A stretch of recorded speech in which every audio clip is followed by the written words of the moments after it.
नमस्कार. मी डॉक्टर ज्योती जयवंत वटकर, इतिहास विभाग, यशवंतराव चव्हाण महाविद्यालय, हलकर्णी. मागच्या व्हिडिओमध्ये आपण मराठा सत्तेच्या उदयाची कारणे, यामध्ये प्रस्तावना, महाराष्ट्राची भौगोलिक विशेषता, मराठी माणूस,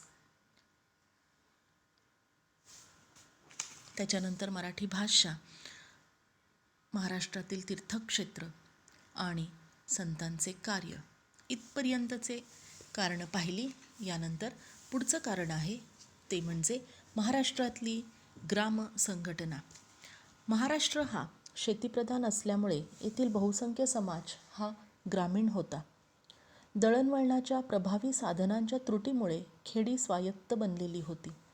खेड्यातील कारभार पुरातन काळात जसा चालत होता तसाच तो पुढे आला. ग्रामसभा, ग्रामपंचायत या संस्थांना अत्यंत महत्त्व प्राप्त झाले. आर्थिक बाबतीत खेडी स्वयंपूर्णच होती. तशीच परिस्थिती न्यायदानाच्याही बाबतीत होती. सरकारी कर भरण्यापुरताच लोकांचा राजसत्तेशी संबंध होता. खेड्यात वतनदारी पद्धती होती. पाटील, कुलकर्णी, चौगुला इत्यादी गावातील प्रमुख वतनदार त्यांच्या वतनाच्या इनामी जमिनी व काही हक्क त्यांना मिळत असत. ग्रामपंचायतीमुळे शासन पद्धतीची प्राथमिक माहिती लोकांना मिळत असे. गोतसभेमार्फत जमिनीच्या वादांविषयी, गुन्ह्यांविषयी, जातीधर्मांच्या विषयी प्रश्न सोडविले जात. गोतसभेत पाटील, कुलकर्णी आणि 12 बलुतेदार असत. या सभेचा निर्णय सर्वांवर बंधनकारक होता. परगण्यासाठी देशक सभा असे, त्यात देशमुख, देशपांडे, शेटे, महाजन आदी वतनदार असत. लोकांच्या एकमेकास सहाय्य करण्याच्या भावनेची यामधून जोपासना केल्याचं दिसतं. यानंतर पुढचं कारण आहे ते म्हणजे ऐतिहासिक परंपरा. इसवी पूर्व 3ऱ्या शतकापासून सातवाहनांची अधिसत्ता या प्रदेशावर होती. पैठण ही त्यांची राजधानी. पुढे अमीर, त्रेकुटक, वाकाटक, चालुक्य, राष्ट्रकूट, शिलाहार अशा वेगवेगळ्या राजसत्ता अस्तित्वात येऊन 12व्या शतकापर्यंत त्या होत्या. 13व्या शतकात देवगिरीच्या यादवांची सत्ता निर्माण झाली आणि त्यांनी देवगिरी ही आपली वैभवसंपन्न राजधानी निर्माण केली. अल्लाउद्दीन खिल्जीने हे राज्य पूर्ण उद्ध्वस्त केले. या घराण्यातील वंशज महाराष्ट्रात वेगवेगळ्या आडनावाने वास्तव्य करीत होते. यादवांच्या रामदेवाकडून खिल्जीने फार मोठी खंडणी वसूल केली. या प्रदेशाचे सामर्थ्य संपुष्टात आणून तेथे इस्लामी अंमल प्रस्थापित केला. दक्षिण भारतात 1340 मध्ये बहामनी राज्याची स्थापना झाली. या सत्तेच्या काळात राजसत्तेपेक्षा सरदारांचे प्राबल्य जास्त वाढले. मराठा सरदारांच्या सहकार्यांवरच ते बरेचसे अवलंबून राहत असल्यामुळे प्रशासनात त्यांना सहभागी करून घेतले. 15व्या शतकात बहामनी राज्याची शकले पडली. राज्यविस्तार व सत्तेसाठी या 5 शकल्यांच्या मध्ये आपापसात भांडणं होत असत. निजामशाही, आदिलशाही, इमादशाही, कुतुबशाही, बरीदशाही अशी ही 5 शकले. निजामशाही, आदिलशाही, कुतुबशाही ही 3 शकले स्वराज्य स्थापनेच्या वेळी अस्तित्वात होती. निजामशाहीत नाशिक, पुणे, नगर व मराठवाड्याचा काही प्रदेश होता. आदिलशाहीकडे कोकणातील बराच प्रदेश मोडत होता. कुतुबशाहीकडे कृष्णा गोदावरी विभागातील काही प्रदेश आणि मुघलांकडे खानदेश व वऱ्हाड हे प्रदेश होते. कोकणात सिद्धी, पोर्तुगीज अनुक्रमे जंजिरा व गोवा येथे आपले आसन स्थिर करून होते. या 5 शाह्यातील आपापसातील संघर्षामुळे मराठा सरदारांना आपले कर्तृत्व दाखविण्यास पुष्कळ वाव मिळाला. इस्लाम धर्मीय राज्यात स्थानिक व परदेशी मुस्लिम असा वाद पराकोटीला गेला. यातून जो संघर्ष होत होता त्याचा लाभ मराठे घेत होते आणि ते या सत्तेतील आपले आसन अधिक बळकट करीत होते. मराठी सत्तेचा दक्षिणेत उदय होण्यास या घडामोडी निश्चितच पोषक होत्या. पुढचं कारण आहे मुस्लिमांकडून होणाऱ्या हिंदूंच्या छळाची प्रतिक्रिया. या काळात मुठभर मुस्लिम राज्यकर्ते सर्व प्रजेवर राज्य करत होते. त्यांच्याकडून प्रजेवर अत्याचार होत होते. हिंदूंची धार्मिक ठिकाणे उद्ध्वस्त करणे, त्यांना सक्तीने धर्मांतर करण्यास भाग पाडणे हे नेहमीच होत असे. हिंदू स्त्रियांच्यावर अत्याचार होत होते. सर्व मार्गांनी हिंदूंचा छळ केला जात होता. राज्यकर्त्यांच्या पदरी अनेक मोठे हिंदू मनसबदार असूनही स्वार्थापोटी स्वजातीयांवरील अन्यायाविरुद्ध ते ब्र काढीत नव्हते.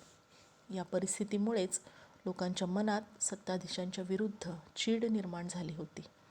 यातून लोकांच्या मनात प्रतिकार करण्याची भावना वाढीस लागली. त्यांना आपल्या गतवैभवाची आठवण होऊ लागली. मराठ्यांच्यातील अंगभूत गुणांचा उपयोग करून घेऊन शिवाजी महाराजांनी स्वराज्य स्थापन केले. महाराष्ट्र धर्माची विचारसरणी. मुस्लिम अत्याचाराला कंटाळलेल्या जनतेच्या मनात गुलामीबद्दल तिरस्काराची भावना निर्माण झाली. इतिहासाचार्य वि. का. राजवाडे यांनी याबाबत महाराष्ट्र धर्म ही संकल्पना मांडली. ही संकल्पना हिंदू धर्माहून व्यापक आहे.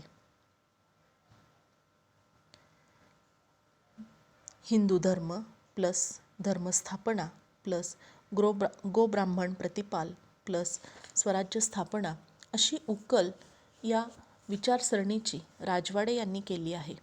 संतांच्या सामाजिक ऐक्याच्या पार्श्वभूमीवर महाराजांनी बहुत लोक मिळवून एक विचारे भारण्याचे कार्य करून महाराष्ट्र धर्माची संकल्पना मूर्त स्वरूपात आणली. गनिमी कावा युद्धपद्धती. महाराष्ट्राच्या दऱ्याखोऱ्यात लढण्याचे वैशिष्ट्यपूर्ण तंत्रज्ञान म्हणजे गनिमी कावा युद्धपद्धत होय. शत्रूला मोक्याच्या ठिकाणी गाठून अनपेक्षित हल्ला करणे असे हे तंत्र. निजामशाही वाचविण्यासाठी मलिक अंबर याने या तंत्राचा वापर आदिलशाही व मुघलांच्या विरुद्ध केला. पुढे शहाजीराजांनी हे तंत्र आत्मसात केले. स्वराज्य स्थापनेसही या युद्धनीतीचा फार उपयोग झाला. गनिमी कावा युद्ध क्षेत्रात संताजी धनाजी या जोडगोळीने आपली नावे इतिहासात अजरामर केली. शहाजीराजे व जिजाबाईंचे योगदान. भोसले घराण्याची प्रतिष्ठा, जहागीर, लष्करी सामर्थ्य, शौर्य, धाडस यासारख्या बाबींचा वारसा शिवाजींना मिळाला. तोच स्वराज्य संकल्पनेस उपयुक्त ठरला. शहाजीराजांनी स्वपराक्रमाने मुस्लिम राज्यकर्ते व इतर सरदारांना आश्चर्यचकित केले. ते स्वधर्म, स्वदेश, स्वभाषा, स्वजन यांचे संरक्षण करणे म्हणजे जीवित साफल्य मानत होते. हे सर्व इतर मराठा सरदार पाहत. त्यातील काही कर्तृत्ववान व दूरदृष्टीच्या सरदारांना आपल्या ताकदीची जाणीव झाली. अशा काही सरदारांनी शिवाजी महाराजांना पूर्ण सहकार्य केले. जिजाबाईंच्याकडून शिवरायांना तसाच वारसा लाभला. शिवरायांना घडविण्यात जिजाबाईंचे मोठे योगदान. प्राचीन काळातील हिंदूंचा वैभवशाली इतिहास, मुस्लिमांचे अन्याय, युद्धकलेविषयी कथा, रामायण, महाभारतातील कथा, राजनीती यासारख्या बाबी बालशिवाजीच्या मनावर त्यांनी प्रभावीपणे बिंबविल्या. शिवाजीराजांना पुढे संकटसमयी त्यांनी मनोधैर्य देण्याचे काम केले. शिवराय स्वयंभू नेतृत्व.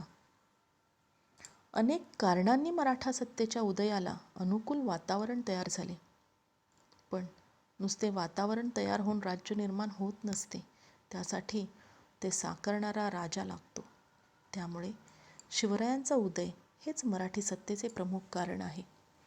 त्यांनी स्थापन केलेले राज्य मराठ्यांचे होते.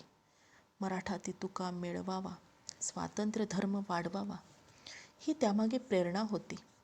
हे राज्य अवघे श्रींचे व्हावे ही त्यामागील भूमिका होती.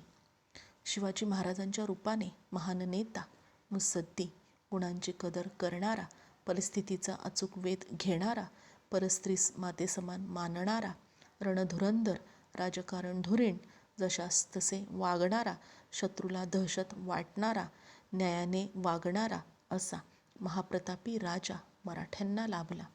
त्यांनी तेथील लोकांना स्वातंत्र्याच्या उभारणीत सामावून घेतले. स्वातंत्र्याची भावना लोकांच्यात वाढवून राष्ट्रनिर्मिती केली. शिवाजीराजांचे संघटन कौशल्य, लोककल्याणाची तळमळ, अन्यायाविरुद्धची चीड असणारे अलौकिक आणि असामान्य व्यक्तिमत्व शिवाजी महाराजांच्या रूपाने लाभले आणि म्हणून मराठा सत्ता उदयास आली.